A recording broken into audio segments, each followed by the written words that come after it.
Hola, bienvenidos un día más a nuestro canal de Adankara. Lo primero que quiero hacer es darte las gracias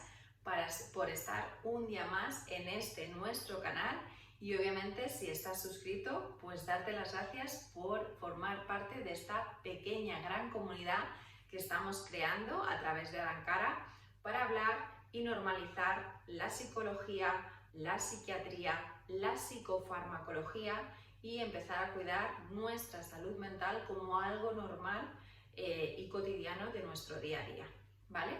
Bueno, sin más, gracias por estar aquí. Si estás suscrito, genial, déjame un like o un comentario y si no estás suscrito, no esperes más, suscríbete, dale a la campanita y así, bueno, pues podrás hacer seguimiento de todos mis vídeos porque voy a seguir haciendo vídeos de toda la parte de psicología, de coaching, algunas claves estratégicas y además la campanita va a avisarte cada vez que suba un nuevo vídeo para que no te lo pierdas. Así que bueno, sin más, hoy me gustaría hacer un vídeo y como siempre mi propósito es hacerlo lo más corto posible, aunque me lío bastante luego contando, y en este caso es hacerlo sobre los trastornos de conducta alimentaria. Como siempre os digo, los diagnósticos sobre los trastornos solamente puede realizarlos o un psiquiatra o un psicólogo clínico, ¿vale? Para que una persona pueda estar diagnosticada de un trastorno, tiene que tenerlo por parte de un profesional. Insisto en que este tipo de vídeos que realizo yo o la información que podéis encontrar en cualquier red social tiene que servir única y exclusivamente para normalizar nuestra atención en salud mental, nuestra disposición a ir al psiquiatra o ir al psicólogo siempre que consideremos que hay algo que no funciona bien o que tengamos indicios de que podamos ser propensos a tener algún tipo de trastorno o necesitemos ayuda en algún sentido, y es el único motivo por el que se realizan estos vídeos, para tener más información y poder acudir de forma normal tanto al psiquiatra como al psicólogo, ¿vale? Y dicho esto, empezamos con los trastornos de conducta alimentaria. Bueno, como sabéis, mi rama sobre todo, que es la rama de la psicología, nosotros utilizamos dos manuales muy importantes, que son el DSM-5 y el CIE-10, que son los más habituales, para realizar este tipo de diagnósticos. Son manuales que son fácilmente conseguibles y en algún caso nos puede ayudar a leer sobre ellos de sintomatología, de prevalencia, un poco para tener un poco los indicios o cierta información sobre, información general sobre los trastornos, ¿vale? Obviamente ninguna persona que no sea un profesional, y perdonadme que insista con esto, puede autodiagnosticarse y sacar conclusiones porque pueden ser totalmente erróneas, ¿vale? Los psicólogos no solamente utilizan estos manuales para diagnosticar, sino que luego tenemos un montón de, entrevistas, realizamos observaciones, realizamos pruebas científicas, podemos tener una hipótesis que luego necesitamos confirmar. No es todo leer una sintomatología en un manual y directamente diagnosticar a un paciente, ¿vale? Se pasa por un proceso de evaluación muy exhaustivo, hay que confirmar una hipótesis y una vez que ya se tienen indicios realistas y comprobados y certificados de que esa persona está diagnosticada, a partir de ahí ya se comienza con un tratamiento, con un seguimiento y con un acompañamiento en ese camino de trabajar el trastorno y conseguir que esa persona mejore tanto su bienestar como su calidad de vida, ¿vale? Entonces, estos vídeos, repito, son para ampliar información. Toda la información que tengáis en las redes sobre trastornos, en este caso de conducta alimentaria, os puede ayudar si detectáis que algo no va bien para acudir al psicólogo o al psiquiatra, pero por favor, nada de autodiagnósticos porque podemos errar, ¿vale? Obviamente, ¿qué es lo primero que detectamos o una persona puede detectar a la hora de considerar, bien por parte de un psicólogo o de un psiquiatra o bien personalmente, que puede tener un trastorno de conducta alimentaria? Y es porque la comida comienza o durante un tiempo dirige la vida de esa persona, ¿vale? Y me explico. El trastorno, yo creo que es más famoso o más conocido, es el tema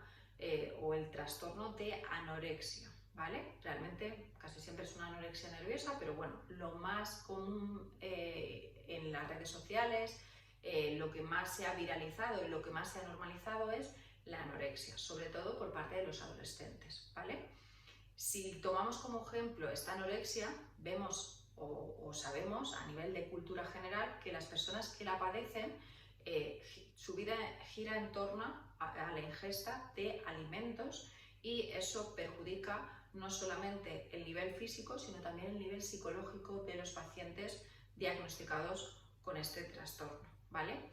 Todos los trastornos de conducta alimentaria, yo no voy a entrar en todos ellos, hay bastantes, con diferente sintomatología o comorbilidad en algunos trastornos, pero bueno, pues hay diferentes, dependiendo de los síntomas que tenga cada una de las personas, puede tener un diagnóstico u otro, por eso es tan importante ir a un profesional, pero en todos los casos realmente es el alimento, la ingesta alimentaria lo que domina y termina siendo el motor de la vida de una persona. Y obviamente esto hace que esta persona pierda muchísima calidad de vida y muchísimo bienestar y que todas las áreas de su vida, sociales, familiares, laborales,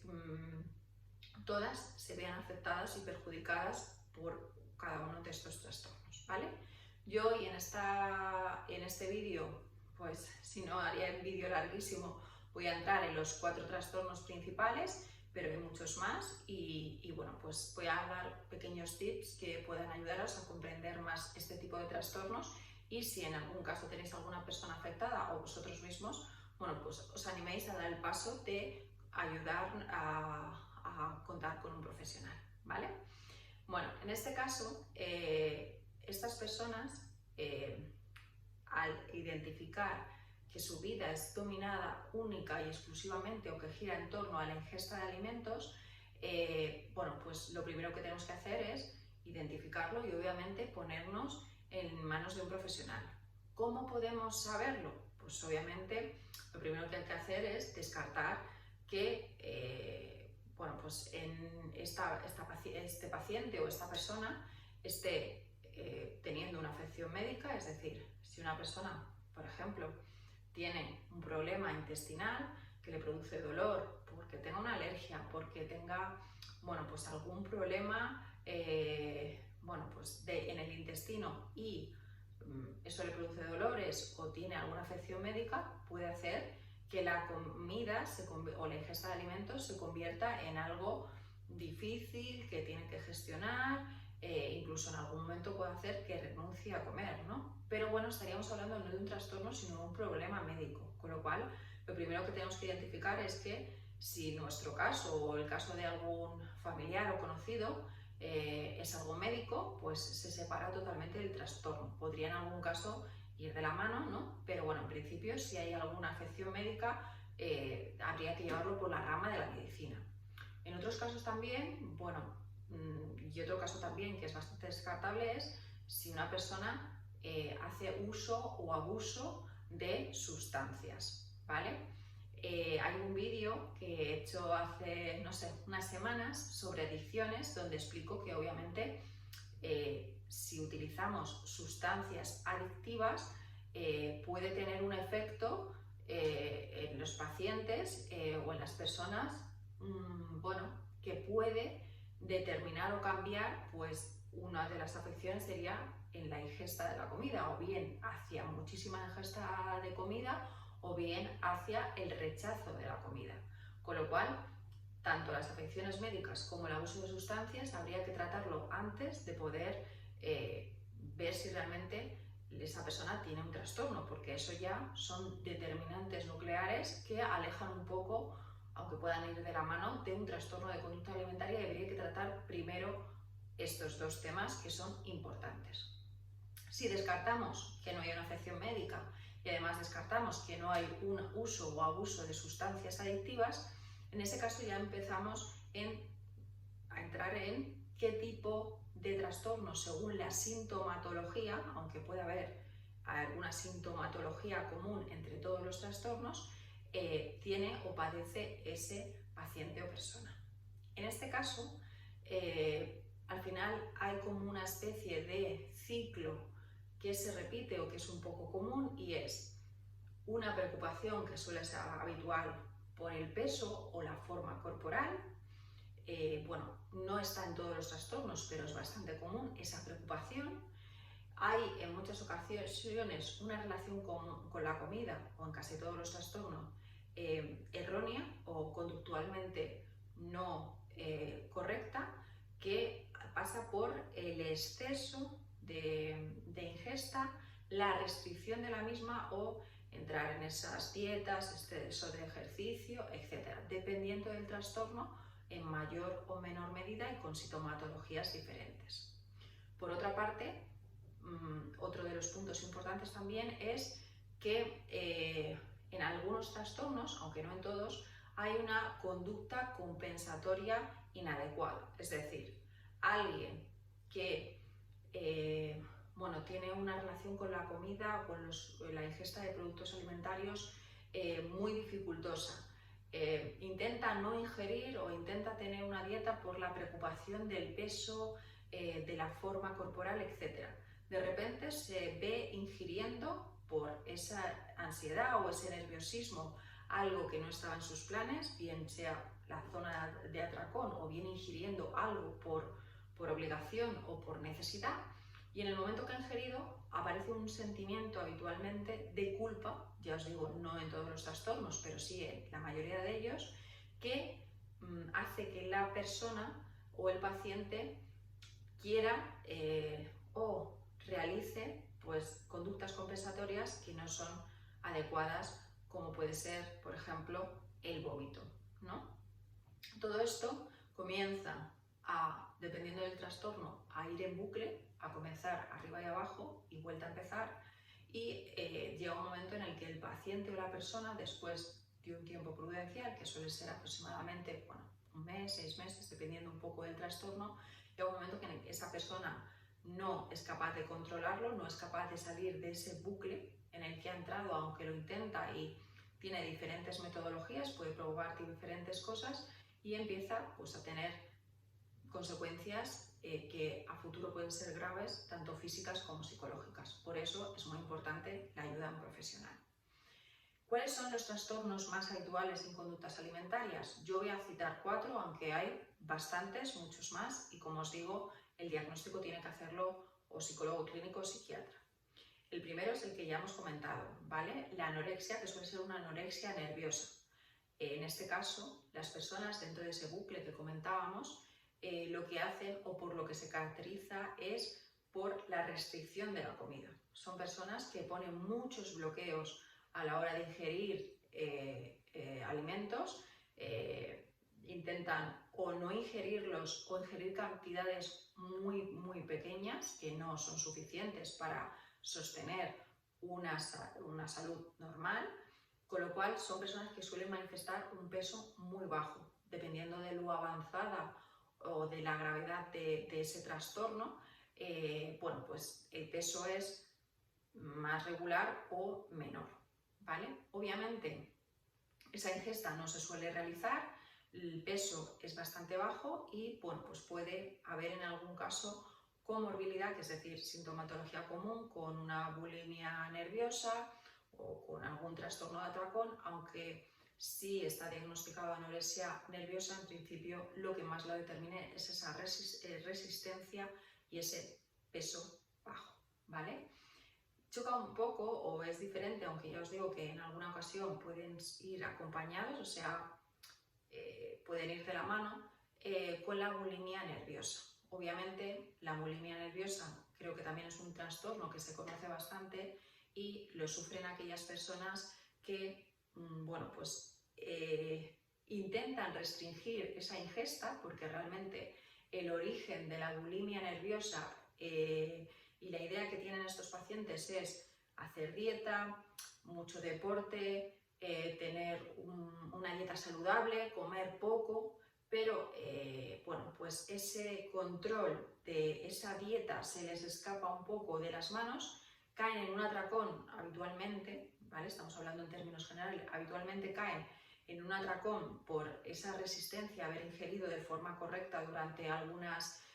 tomas alimentos, entonces caen en un atracón continuo y una vez que se ha producido ese atracón existe un sentimiento de culpabilidad brutal, muchísima preocupación por no aumentar el peso y no aumentar la forma que también comparte con la anorexia nerviosa, pero en este caso la forma es mecanismos o conductas inadecuadas que compensen, que suelen ser el vómito, ¿vale? Entonces, en el caso de la anorexia nerviosa hay más facilidad, o estos pacientes tienen más facilidad por restringir la ingesta e ir bajando de peso, y los pacientes con bulimia nerviosa tienen menos, o sea, intentan restringir igual, pero caen en el atracón y posteriormente casi siempre las conductas suelen ser el vómito, pero también puede ser irse corriendo a hacer sobre hora de deporte, sobre exigencia en el ejercicio, con la idea en ambos casos de mantener un peso y una forma corporal que esas personas no siempre de forma correcta consideran adecuada, ¿vale? Son los trastornos que es verdad que son más populares o mayormente conocidos. Yo creo que hay otros dos trastornos que también son bastante importantes y bastante, entre comillas, habituales, que serían el trastorno por atracón, que obviamente creo que el nombre pues soluciona mucho de este trastorno, ¿no? Son pacientes que comparten con la bulimia nerviosa ese atracón desmesurado de ingesta de comida en una sola toma o en varias, de proporciones calóricas y cantidades desmesuradas, pero a diferencia de la bulimia nerviosa, estos pacientes no sienten, digamos, remordimientos o luego no tienen conductas compensatorias inadecuadas para compensar ese atracón, ¿vale? Por decirlo de alguna manera, el paciente que tiene bulimia nerviosa se atraca similarmente al paciente que tiene un trastorno por atracón, pero el paciente por trastorno por atracón luego no intenta ni hacer exceso de deporte ni vomita, y el de bulimia nerviosa sí, ¿vale? Y bueno, pues el cuarto trastorno, que es bastante también habitual, entre comillas, es de Klein-Levin, que es un trastorno en el cual, digamos que comparte esta rueda, de la conducta alimentaria domina la vida del paciente, se sigue intentando hacer o cumplir cierta dieta, restricción en la ingesta, incluso en ocasiones pues esos atracones con conductas regulares, pero estos pacientes que tienen el trastorno de Klein-Levin no tienen preocupación ni por el peso ni por la forma corporal, con lo cual sería más similar al trastorno por atracón. Las personas por trastorno por atracón no utilizan luego conductas compensatorias para, digamos, porque no entran en esa culpa o en esa obsesión por el peso y la forma corporal que tiene la anorexia y la bulimia, con lo cual el trastorno de Klein-Levin sería más, estaría en más comorbilidad o tendría una sintomatología más parecida, dado que los pacientes no tienen esa preocupación tampoco por el peso y la forma corporal. Pueden entrar en acciones o comportamientos compulsivos por lo que hemos comentado antes, porque termina siendo un bucle en el que la comida domina a la persona, tanto en la ingesta, la restricción de la ingesta, como la excesiva ingesta de comida, y a partir de ahí, entramos en un bucle de, atracón o no atracón o dieta, pero Klein-Levin no tiene preocupación por el peso ni la forma corporal, el trastorno por atracón no tiene luego conductas compensatorias, la anorexia es restricción y mucha preocupación por el peso y la forma, y la bulimia es la misma restricción sin conseguirlo, atracones y conductas para intentar paliar la culpa y mantener el peso, como el vómito o exceso de deporte, ¿vale? Lo he intentado explicar lo mejor posible, sobre todo para intentar ayudar y hacer extensible a todas aquellas personas que en algún momento sientan, y es el factor más determinante, bueno, pues que la comida termina siendo algo muy importante en sus vidas, y no hablo de las personas que quieren perder unos kilos y toman una dieta, estamos hablando de gente o personas o pacientes que su vida está dominada por la comida, que cuentan calorías, que realmente son conscientes de que su ingesta es muy poca o que es excesiva, y bueno, pues su vida, bien sea porque luego tienen conductas o sentimientos de culpabilidad que afectan psicológicamente y físicamente a estas personas, bueno, pues requieren de ayuda de profesionales, ¿vale? Entonces, aquí estamos los psicólogos clínicos, los psiquiatras, para ayudaros, para acompañaros en este proceso, y el mensaje es muy esperanzador. Es decir, sinceramente, los trastornos son normales, hay que normalizarlos, hay que cuidar la salud mental. Que una persona tenga un trastorno no es sinónimo de fracaso, ni hay que tener miedo, simplemente hay que asumirlo, hay que aceptarlo y hay que pedir ayuda. Y contaremos con la ayuda de grandes profesionales que nos acompañarán y nos ayudarán a salir de esa rueda o de ese bucle, mejorando nuestra calidad de vida, tanto física como psicológicamente, y haciéndonos un poquito más feliz, ¿vale? Y sin más, voy a dejar el vídeo aquí. Yo os agradezco de todo corazón que me hayáis escuchado. Estos vídeos tienen una intención siempre. La intención es, lo primero, normalizar la salud mental, normalizar a las personas que tienen un trastorno, y como sociedad ayudarlas